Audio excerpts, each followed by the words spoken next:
Hello friends, welcome back to my channel. Friends, Lakshmi's indoor గేమ్స్లో ఈరోజు ఒక బోర్డ్ గేమ్ చూపిస్తున్నానండి. ఈ గేమ్కి మనమే డ్రా చేసుకొని పిల్లలతో సరదాగా ఆడుకోవచ్చు. చాలా ఇంట్రెస్టింగ్గా ఉంటుందండి. పిల్లలు కూడా ఆడడానికి ఇట్లాంటి గేమ్స్ చాలా ఇష్టపడతారు. ఈ గేమ్ని ఎలా డ్రా చేసుకోవాలి, ఎలా ఆడాలో చూద్దామా ఇప్పుడు.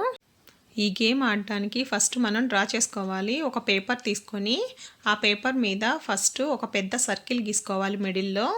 తర్వాత కార్నర్స్లో 4 కార్నర్స్కి కూడా చిన్న చిన్న సర్కిల్స్ గీయాలి. గీసిన తర్వాత మనం గీసేటప్పుడు ఒక్కొక్క సర్కిల్కి డిఫరెంట్ కలర్ వేసుకొని ఆ మిడిల్లో ఉన్న సర్కిల్కి జాయింట్ అయ్యేలాగా కర్వ్స్ పెట్టుకుంటూ గీయాలి. ప్రతి దానికి కూడా డిఫరెంట్ కలర్ యూస్ చేయాలి, ఎందుకంటే మనం ఆడేటప్పుడు వాళ్ళకి కన్ఫ్యూజ్ అవుతారనమాట. అందుకని చెప్పి మనం గీసేటప్పుడు కొంచెం 4 కలర్స్ యూస్ చేయాలి. ఆ బాక్సెస్లో కొన్ని సింబల్స్ డ్రా చేసాము. ఆ సింబల్స్ ఒక్కొక్క దానికి ఒక్కొక్క మీనింగ్ ఉంది. అదేవిధంగా రౌండ్లో 4 సర్కిల్స్ చిన్న చిన్నవి గీసాం కదా, అది విన్నింగ్ పాయింట్. ఇప్పుడు క్రాస్ అంటే మీనింగ్ ఏంటంటే గో బ్యాక్ టు హోమ్. అంటే అక్కడ కాయిన్ పడితే కనుక మనం మళ్ళీ స్టార్టింగ్ ఎక్కడ స్టార్ట్ అయ్యామో అక్కడికి వచ్చేసేయాలి, అది మీనింగు. నెక్స్ట్ పైన స్క్వేర్ టైప్లో ఉన్న సింబల్లో పడితే కనుక యు ఆర్ సేఫ్. తర్వాత సర్కిల్ సింబల్లో పడితే కనుక you need to go back to 2 steps. అక్కడి నుంచి 2 స్టెప్పులు వెనక్కి పెట్టుకోవాలి.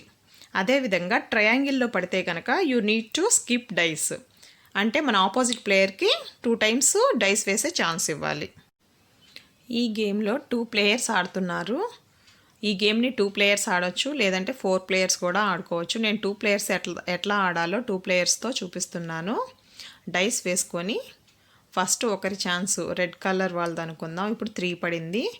3 వాళ్ళకి స్క్వేర్ టైపు సింబల్లో పడింది, అంటే యు ఆర్ సేఫ్, కాయిన్ అక్కడే ఉంటుంది. ఇప్పుడు బ్లూ వాళ్ళకి 2 పడింది, వాళ్ళకి ఏమి సింబల్ లేదు దాంట్లో. డైస్ వేసుకొని మూవ్ చేస్తూ ఉండాలి కాయిన్స్ని.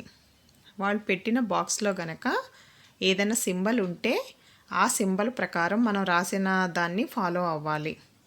ఒకవేళ వీళ్ళు పెడితే కనుక వేరే సింబల్లో పడుతుంది, మళ్ళీ గో బ్యాక్ టు హోమ్ అట్లా వస్తుంది అనుకున్నప్పుడు ఇంకో కాయిన్ కూడా మనం పెట్టుకోవచ్చు.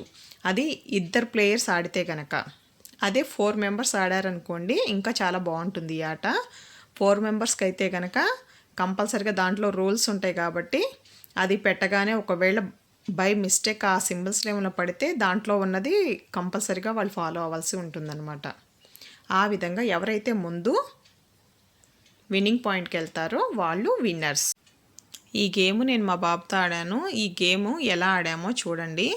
దీంట్లో ఏంటంటే ఈ గేమ్ ఆడేటప్పుడు ఒక కాయిన్ మనం పెట్టేసామనుకోండి, 2 కాయిన్స్తో 2 ప్లేయర్స్ ఆడుతున్నారు కదా, దీంట్లో మనం ఒక కాయిన్ని మనం చూసుకోకుండా కౌంట్ చేసి పెట్టేస్తే గనక మళ్ళీ దాన్ని రిటర్న్ పెట్టుకోకూడదు బ్యాక్. అంటే ఒకవేళ మనం కౌంట్ చేసి పెట్టినప్పుడు ఒకవేళ అది క్రాస్ టైపు దాంట్లో పడింది అనుకోండి, ఇంటూ గుర్తుంది కదా, దాంట్లో పడింది అనుకోండి, గో బ్యాక్ టు హోమ్ కదా. అందుకని చెప్పి మనం అది తీసేసేసి నేను వేరే కాయిన్ పెట్టుకుంటాను అంటే ఉండదన్నమాట. కంపల్సరిగా అదే కాయిన్ పెట్టాలి. అందుకని చెప్పి మనం పెట్టక ముందే కాయిన్ కౌంట్ చూసుకొని దాని ప్రకారంగానే ముందుగానే మనం పెట్టుకోవాలి. పెట్టిన తర్వాత క్రాస్లో పడిందని తీసేయకూడదు. కాబట్టి 2 కాయిన్లు ఉన్నప్పుడు మాత్రం ఇట్లా ఆడాలి. అదే 4 మెంబర్స్ ఆడితే గనక కంపల్సరిగా వాళ్ళది ఒకే లైన్లో వస్తుంది కాబట్టి చూసుకొని జాగ్రత్తగా ఆడుకోవాలి. ఇది 4 మెంబర్స్ ఆడితే కనుక ఈ గేమ్ చాలా బాగుంటుంది, చాలా ఇంట్రెస్టింగ్గా ఉంటుంది ఈ గేమ్.